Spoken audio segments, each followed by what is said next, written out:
भाई हम सब लोग जा रहे हैं अमित भाई के प्रोग्राम में। ये अमित भाई बैठे हैं पीछे, लड्डू गोपाल। ये हमारे मित्र वीरू भाई, कॉमेडियन। हमारे बड़े भाई जावेद भाई बहुत ही अच्छे सिंगर हैं।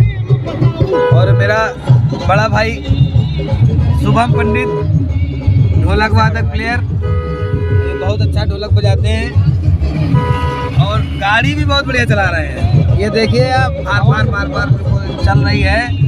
तो आज हम लोग जा रहे हैं, हाँ ठीक है, हम लोग जा रहे हैं आज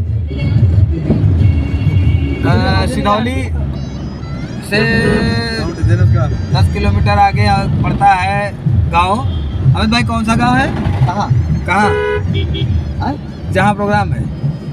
अरे कोनी घाट बता दो। कोनी घाट पे पकौड़ी खाएंगे, वहीं पे प्रोग्राम करेंगे। आप सबकी दावत है वहीं पे, सब लोग आइएगा।